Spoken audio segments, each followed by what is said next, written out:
మోక్షగుండం విశ్వేశ్వరయ్య పేరు వినగానే భారతదేశంలో ఇంజనీరింగ్ రంగం కళ్ళ ముందు కదులుతుంది. తెలుగు మూలాలు కలిగిన ఈ మహనీయుడు తన ప్రతిభతో ప్రపంచానికి భారతీయుల సత్తాని చూపించారు. అందుచేత ప్రతి సంవత్సరం ఆయన జయంతి రోజైన సెప్టెంబర్ 15ను ఇంజనీర్స్ డేగా జరుపుకుంటారు. మోక్షగుండం విశ్వేశ్వరయ్య 1861లో కర్ణాటకలోని ముడ్డెనహల్లి గ్రామంలో జన్మించారు. ఆయన కుటుంబం తెలుగు మూలాలు కలిగిన కుటుంబం. చిన్న వయసులోనే తండ్రిని కోల్పోయిన కష్టపడి చదువుకున్నారు.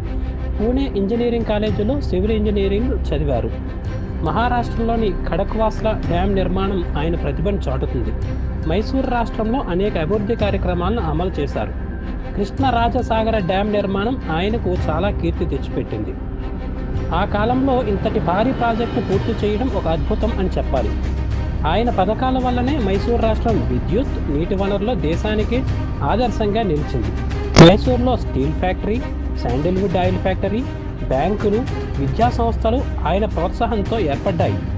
ఆధునిక భారతదేశానికి పునాది వేసిన వారిలో విశ్వేశ్వరయ్య ఒకరు అని చెప్పవచ్చు. దేశ అభివృద్ధి కోసం ఆయన చేసిన కృషికి గాను అప్పటి ప్రభుత్వం సర్ అనే బిరుదునిచ్చింది. తర్వాత కాలంలో భారత ప్రభుత్వం భారతరత్న అవార్డు ప్రకటించింది. హైదరాబాదులో ఆయన జ్ఞాపకార్థం ప్రత్యేకంగా మోక్షగుండం విశ్వేశ్వరయ్య భవన్ నిర్మించారు. ఇక్కడ నుంచే ఇంజనీరింగ్ అసోసియేషన్ కార్యకలాపాలు జరుగుతుంటాయి.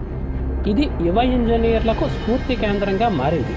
ప్రతి సంవత్సరము ఇంజనీర్స్ డే సందర్భంగా అక్కడ ప్రత్యేక కార్యక్రమాలు నిర్వహిస్తూ ఉంటారు. ఇంజనీరింగ్ రంగంలోనే కాదు, ప్రతి రంగంలోనూ కృషి, నిజాయితీ, ప్రతిభ ఉంటే రాణించవచ్చనేది మోక్షగుండం విశ్వేశ్వరయ్య జీవితం మనకు చెబుతున్న పాఠం.